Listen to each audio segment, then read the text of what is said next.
제가 원래는 게임을 굉장히 좋아합니다. 근데 게임을 좋아하고 오죽 게임을 좋아했으면 제적까지 당했겠어요. 맞습니다. 근데 제가 워낙에 이제 제 스스로에 대한 어떤 자신감, 믿음이 좀 부족하다 보니까 저는 잘하는 사람 걸 그대로 좀 따라하고자 하는 그런 게 있거든요. 그래서 게임을 할 때도 어떤 진짜 세계 챔피언이라든지 잘하는 사람들이 쓴 공략집을 보면서 하니까 굉장히 빨리 실력이 늘더라고요. 그래서 그런 걸 어디서 공부해가지고 게임을 했다? 예. 근데 그 원리를 아마 제가 너무 절박하다 보니까 공부에도 이런 게 좀 통하지 않을까 하는 나름대로 어떤 진짜 꼼수라고 할 수 있는 거지만 예, 그거를 좀 고민을 많이 했고 게임 레벨을 올리듯이. 네, 맞습니다. 그래서 그래서 제가 그 당시에 이제 눈을 돌렸던 게 당시에 이제 한국 내에서는 어떤 제가 이분을 딱 따라하면 되겠다는 확신이 들 만한 게 잘 없어서 외국으로 좀 눈을 돌렸습니다. 외국에? 예, 그래서 그래서요? 제가 그 당시에 이제 우연하게 이웃나라 이제 공부법 책을 접하고 그다음에 그 학원들 한번 사이트를 다 들어가 봤어요. 그랬더니 저희랑 다르게 굉장히 좀 미시적인 분석들이 존재를 하더라고요. 공부법에 대한? 예, 맞습니다. 학원도 있어요? 학원도 있습니다. 공부법 자체에 대한 학원보다는 학원에서 그 공부법을 기본적으로 가르치고 있습니다.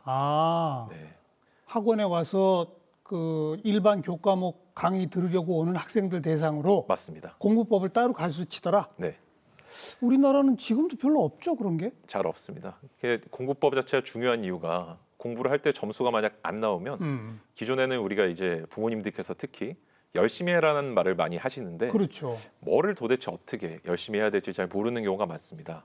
그런데 머릿속에 애초에 지식이 없는 경우도 있을 수 있고요. 또는 지식은 있지만 이걸 찾아 쓰지를 못하는 경우도 있을 수 있습니다. 예. 그리고 또는 두 개를 모두 갖췄지만 시험장에서 좀 소위 멘탈이라는 게 흔들려서 시험을 못 치는 경우가 있는데 감기를 걸렸을 때 위장약을 먹으면 낫지 않듯이 정확한 처방이 이제 필요한 게 그게 공부법이라고 할 수 있습니다. 그 어느 나라에 그렇게 공부법이 학원에서까지 강의할 정도로 체계화돼 있어요? 일본이 좀 미시적으로 돼 있고요. 그다음 미국 것도 봤는데 미국은 좀 융합적으로 돼 있습니다. 어떤 분야라든지 이런 걸 가리지 않고 뇌과학이라든지 이런 것까지 모두 설명을 하고 있어서 양쪽 나라를 다 봤던 게 저한테는 상당히 좀 도움이 많이 됐던 것 같습니다. 아니 그러니까 그 사시 1차 시험 2달밖에 안 남은 그 시간에 네, 지금부터 공부해야지 하면서 네, 먼저 미국, 일본에 공부법 공부를 했다고요? 네. 왜냐하면 그거 하는 데만 한 달 걸리겠는데요? 아닙니다. 공부법은 사실 제가 준비하는 내내 공부를 했습니다.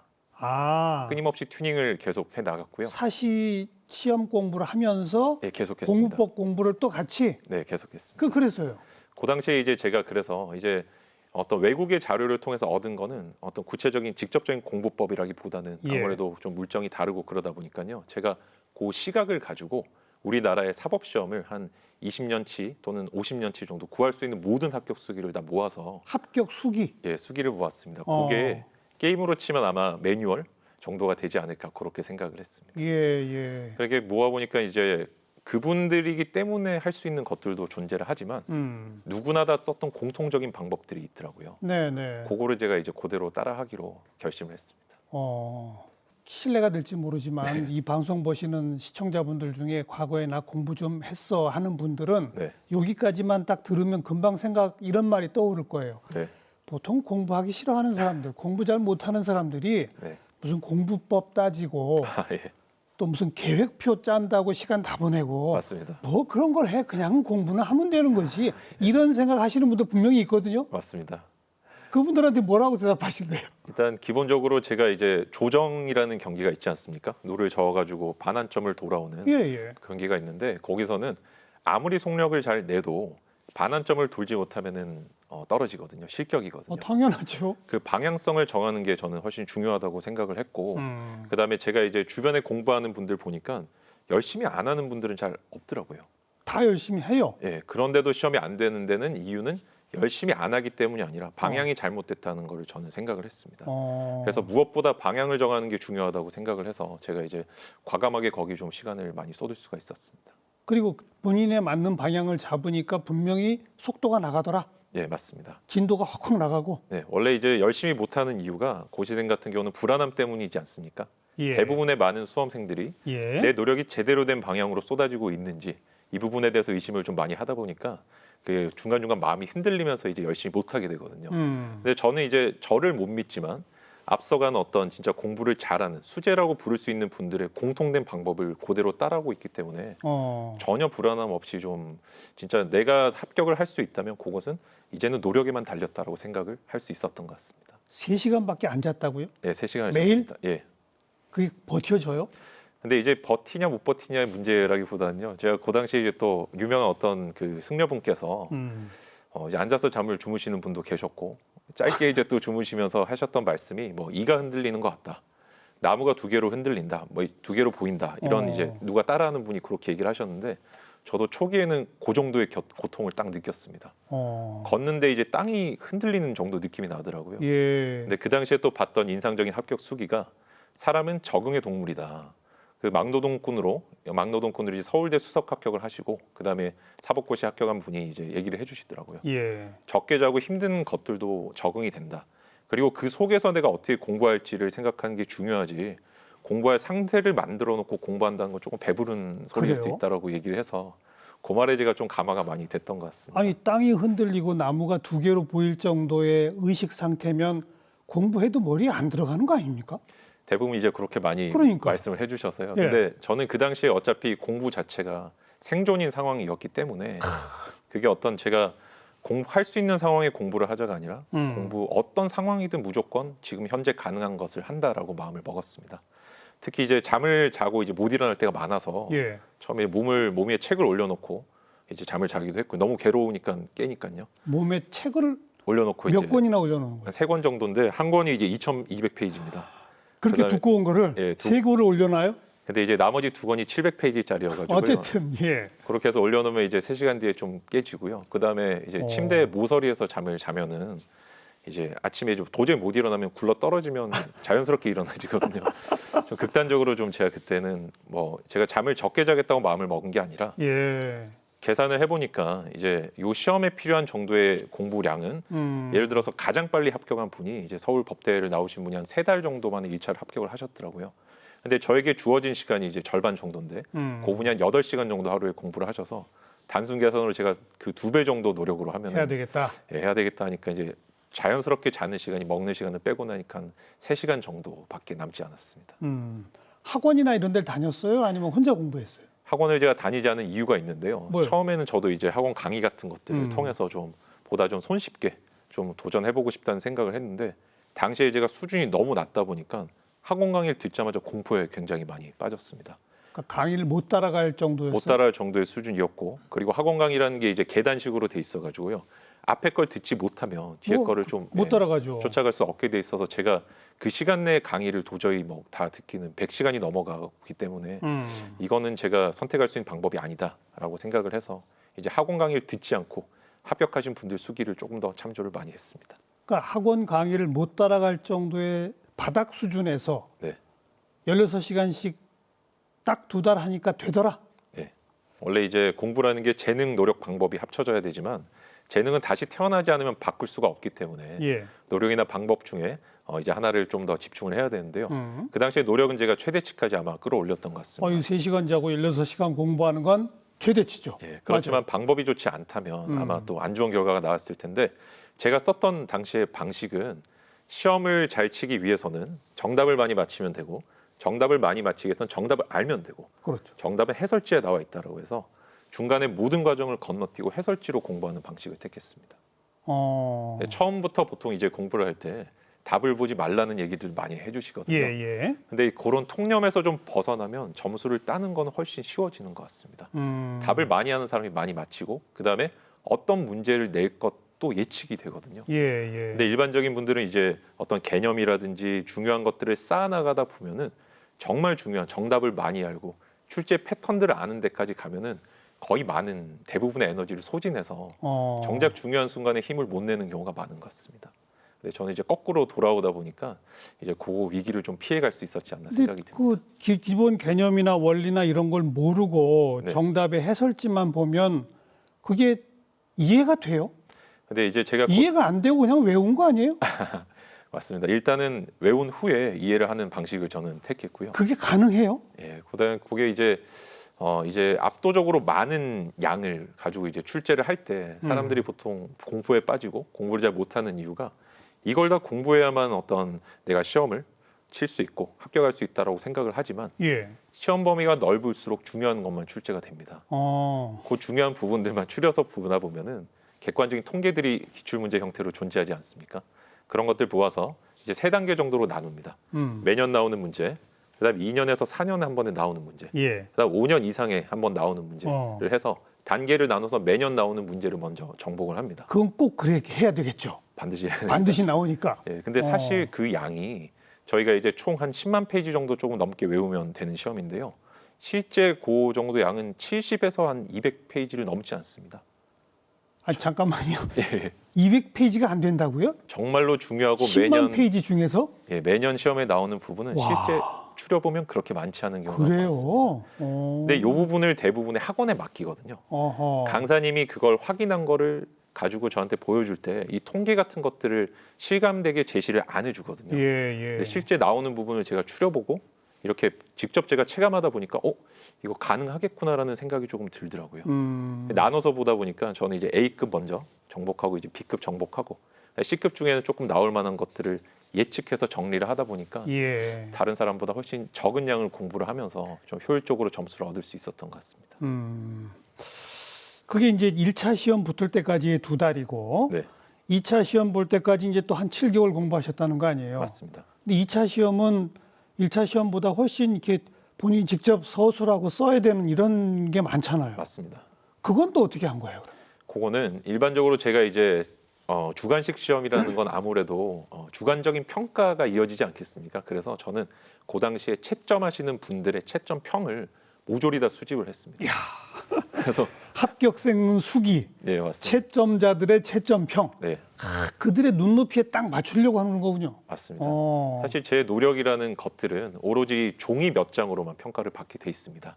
근데 이 종이를 통해서 채점하시는 분들의 사고를 알면은 제가 원하는 답안을 쓸 수 있지 않을까라고 생각을 했고 진짜 전략적 접근인데요. 전략적으로 했습니다. 거기 아마 좀 수월하게 공부를 할 수 있었던 원인인 것 같습니다. 그 채점자들의 평을 쭉 모아서 보니까 패턴이 보여요? 맞습니다. 요것만은 절대 하지 말라는 것들이 있고요. 요것만은 지켜달라고 하는 것들을 제가 모두 나눠서 저는 다른 사람들이 이제 외운 거를 쓸 수 있느냐라는 거를 연구할 때 그게 아니고 덜 외우고 시험장에 법전을 나눠주기 때문에 이걸 얼마만큼 제가 쓴 것처럼 마치 외운 것처럼 보이게 한지 연습을 훨씬 많이 했고 그다음에 어떤 특정한 부분을 한자로 쓰면은 이 채점자들이 훨씬 좋아한다는 것도 알게 됐고요.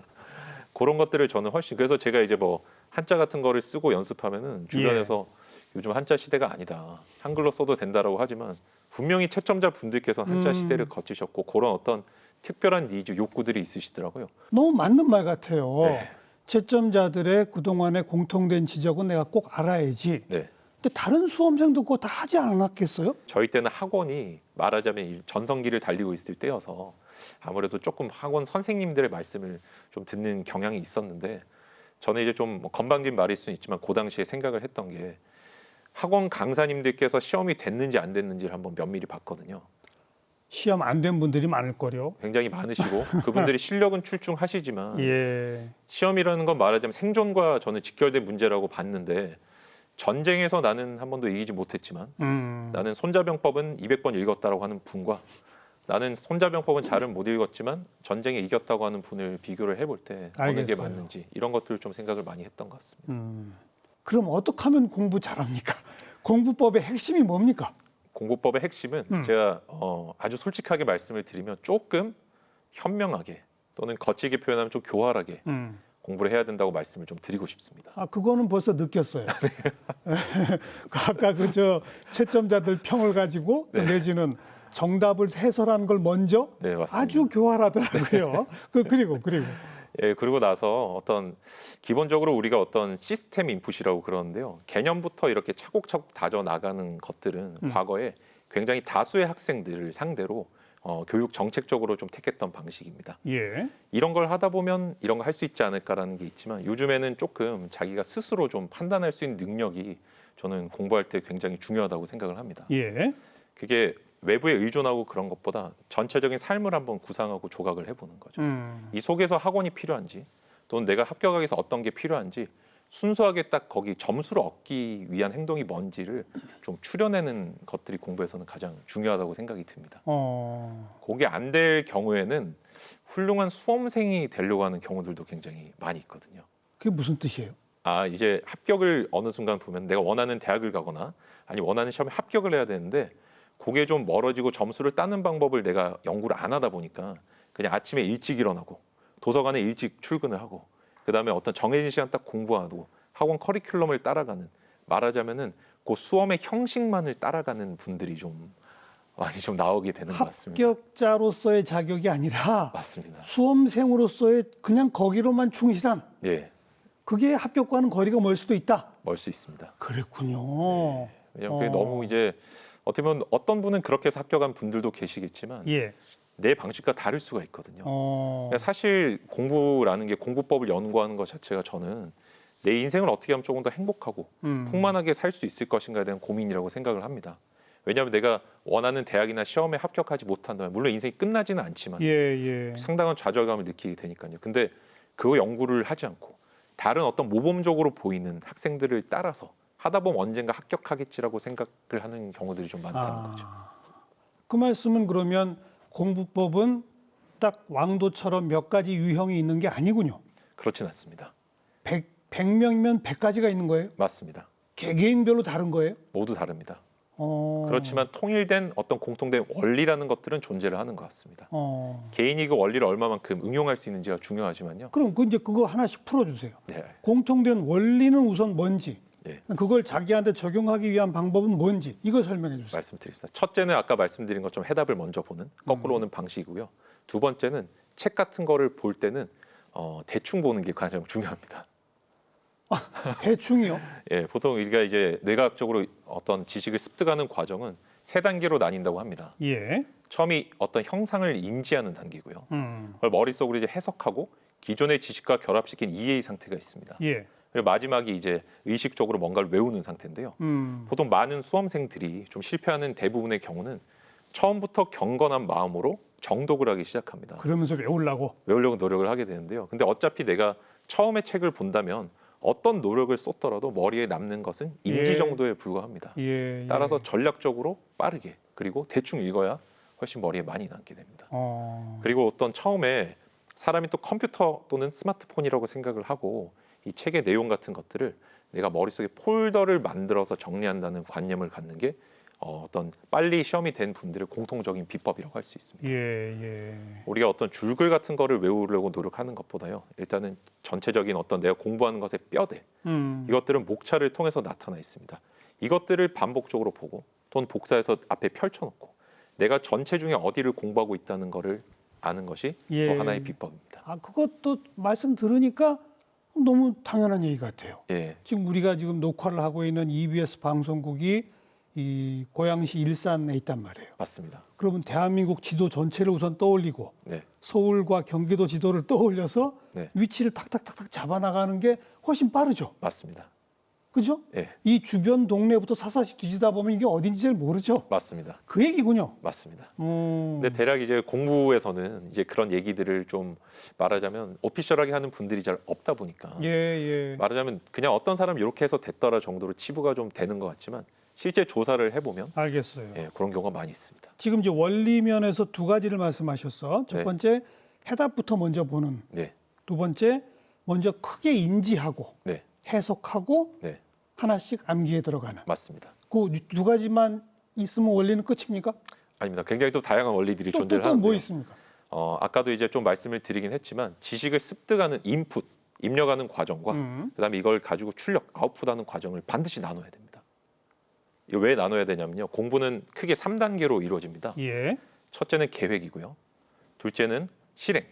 그다음 셋째가 점검인데 계획 단계는 보통 초등학교 시절에 마스터를 하게 돼 있습니다. 그다음에 실행 단계에서는 우리가 중고등학교 때 얼마만큼 엉덩이를 붙이고 있느냐를 많이 보지만 실제 더 중요한 거는 아웃풋이 훨씬 중요합니다. 시험은 얼마만큼 내가 정답을 맞힐 수 있느냐를 가지고 판단하거든요. 근데 대부분의 수험생들은 인풋에 에너지를 많이 쏟습니다. 마치 옛날에 우리가 조선시대 선비들이 책을 넘기고 공부를 하듯이 지식을 습득하면 쓸 수 있다는 착각을 하고 있는 거죠. 그렇지만 공부를 좀 잘하고 빨리 성적을 좀 잘 받는 분들은 처음부터 어떻게 쓸지를 생각하고 지식을 머리에 집어넣기 시작합니다. 그게 처음에 말한 해답 먼저 보는 거랑 연결되는 거 아니에요? 맞습니다. 그죠? 예, 그것과 일맥상통합니다. 그래서 이제 그분들은 이제 제가 여기서 좀 다른 점을 말씀을 드리면 비율이 정말 중요한데요. 책을 보는 시간이 1시간이라고 한다면 지식을 빼내고 문제집을 푸는 시간은 적어도 2시간이 돼야 됩니다. 그게 더 길어요? 훨씬 깁니다. 근데 대부분의 분들은 지식 습득하는데 모든 에너지를 썼고 문제집은 조금 보거든요. 근데 비율이 모든 거의 분들이 1대2에서 1대3, 많으면 1대4까지 제시를 하고 있습니다. 계획, 그다음에 실행, 네. 인풋, 공부하고 대신에 그걸 시험 답안지에 어떻게 쓸 것이냐. 맞습니다. 그 쓸 것이냐 부분에 더 역점을 둬라. 맞습니다. 이야. 객관식 같은 경우도 마찬가지입니다. 그것들이 내가 많은 지식을 갖고 있는 게 중요한 게 아니라 객관식은 굉장히 단순한 본질을 가지고 있거든요. 말하자면 이상한 것을 골라내면 맞힐 수 있는 시험입니다. 그래서 머릿속에 현장에서 판단을 하기 시작하면 이미 시험은 종이 울려버립니다. 잊어버리고 머릿속에 정답이 되는 단어군과 오답이 되는 단어군을 만드는 게 객관식 시험을 잘 치는 비결입니다. 시험 잘 보기용 공부는 이런 원리에 의해서 해야 한다. 네, 맞습니다. 또 있습니까? 원리 지적해 주실 게? 그다음 한 가지 제가 또 이제 실행 면에서 집중에 대해서 조금 말씀을 드리고 싶은데요. 예. 요 관념을 좀 우리가 이제 공부를 하다 보면 방법을 아무리 잘 알아도 책상에만 앉으면 공부가 안 된다든지 좀 집중이 흐트러지는 경우가 많은데 집중이라는 거 의식을 좀 바꿨으면 좋겠습니다. 내 의식은 물하고 같기 때문에 물이 돼서 어딘가를 흘러가려고 하면 절대로 흘러가지 않습니다. 퍼질 수밖에 없습니다. 이때는 이 길을 잘 파는 게 너무 중요합니다. 그릇을 만들어야죠. 맞습니다. 그래서 이 평판에 물을 흘리면 흩어지지만 이걸 접었을 때는 한 길로만 흘러가게 돼 있기 때문에 뭔가에 집중하려고 노력하는 게 아니라 주변의 방해 요소를 차단하는 게 굉장히 중요하다. 그래서 공부에는 본능과 이성을 두 개를 잘 조합하는 게 중요하다는 말을 꼭 드리고 싶습니다. 말하자면 공부는 다이어트랑 같아가지고요. 공부를 하고 나서 내가 갑자기 허리가 좋아졌다, 눈이 좋아졌다, 건강이 좋아졌다는 사람은 아무도 없습니다. 반대가 되죠. 반대입니다. 공부란 건 말하자면 인생의 어떤 위험이라든지 그 자체는 굉장히 우리 몸이나 신체 불이익을 많이 주죠. 정신에도. 힘들죠. 맞습니다. 보상이 굉장히 크기 때문에 우리가 이걸 하는데 이 상황에 이걸 자꾸 재미를 느끼려고 노력을 한다든지 여기에 몰두하려고 하는 게 오히려 방해가 많이 되고요. 좀 생각을 비우고 주변에 방해가 된 요소들을 없애는 게 너무 중요합니다. 특히 요즘 이제 뭐 패드라든지 탭 이런 걸로 공부하시는 분들, 컴퓨터로 공부하시는 분들이 많지만 이것들을 어느 시간에만 내가 막 톡을 쓴다든지 뭐 다른 프로그램을 쓴다든지 이런 것들 통제할 수 있는 능력도 사실은 공부의 스킬에 들어간다는 말씀을 드리고 싶습니다. 여기까지가 이제 원리라면 네. 이걸 자기에게 맞춤형으로 하는 건 어떻게 하는 겁니까? 그 원리들을 내가 하나에 말하자면은 저희가 속된 말로 이제 어떤 바이블이라고 많이 표현을 하지 않습니까? 많이 보는 것들을 그런 하나의 지침을 먼저 정해두는 게 굉장히 중요합니다. 합격 수기들을 내가 많이 이제 아까 분석을 하지 않습니까? 이것들 중에 나에게 맞을 것 같다라는 생각을 읽다 보면 드는 것들이 존재를 하거든요. 그 후보군을 2개에서 3개 정도를 뽑아놓고 계속 반복해서 읽으면서 그대로 한번 실행을 해보는 겁니다. 그러다 보면 나한테 맞는 게 딱 보여요? 맞는 게 보입니다. 다만 여기서 주의할 점은 반드시 기록을 해야 됩니다. 사람은 자신에 대해서는 언제나 생존을 위해서 조금 더 고평가하는 경향이 있는 것 같습니다. 자기합리화라고 많이 표현을 하지 않습니까? 그런데 내가 남긴 흔적들은 나를 배신하지 않거든요. 그것들을 한번 보면서 정말 기록된 걸 보면서 그걸 보면서 내 이 공부법이 나에게 맞는지 맞지 않는지 성취도를 한번 분석을 해보는 거죠. 그렇게 해서 이제 공부법들을 조합하다 보면 정말 나만을 위한 공부법이 좀 나오게 됩니다. 이런 공부법을 남들한테 좀 널리 알려야 되겠다. 이런 활동을 지금 열심히 하고 계시잖아요. 하고 있습니다. 그 생각은 언제 처음 하시게 된 거예요? 공부법 전도사가 돼야지 이 생각은. 실은 제가 고등학교 때부터 좀 그런 생각을 했었습니다. 그래요? 고등학교 때 제가 그래도 뭐 잘하는 과목들이 있으면 친구들이 와서 물어보고 그거를 가르쳐줬을 때 그 쾌감이 되게 있더라고요. 그래서 제가 이제 고시 공부를 하다가 그 당시에 저희 동생이 또 법대를 나왔는데 뭐 현재는 이제 법과 관련된 삶을 살지는 않습니다. 그렇지만 야 내가 이 지금 열심히 노력하는 것들을 이걸 좀 날리기는 아까운 것 같다.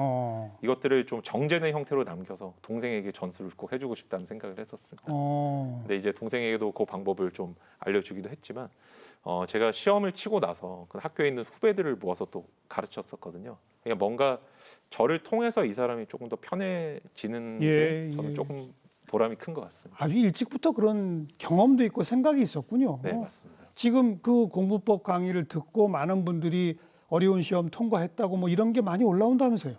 굉장히 많습니다. 하루에도 한 뭐 서너 건씩 올라오는 것 같습니다. 그렇죠. 네, 뭐 하루에 어떤 피로가 다 풀리는 그런 기분입니다. 그리고 요즘은 또 이 가계부 쓰듯이 네. 시간 가계부를 써라 이런 주장을 하신다고요. 예, 굉장히 그건 뭐 하는 겁니까? 굉장히 중요합니다. 수험생 때부터 저는 좀 다른 분들하고 좀 다른 특징이 있었다고 한다면 제가 공부했던 시간을 모두 다 기록을 했습니다. 이걸 통해서 제 삶을 되돌아볼 수 있지 않습니까? 근데 제가 합격을 하고 나서도 비단 공부에만 이 원리가 적용되는 것은 아니구나라고 해서 제가 사실 어떻게 보면 지식을 습득하는 과정은 계속해서 일어나는 거고요. 그 습득과 실행 이런 것들이 계속 병존적으로 일어나다 보니까 내 삶을 컨트롤하는 방안은 내가 남긴 흔적들을 보고 기록하고 이것들을 점검하고 수정해 나가는 것이구나 생각을 하게 됐습니다. 그래서 제가 예를 들어서 뭐 1시간 정도 내가 어떤 일을 하겠다라고 계획을 세웠는데 40분에 끝나는 경우가 있습니다. 예. 이러면 남은 20분은 대부분의 분들이 버리시게 되거든요.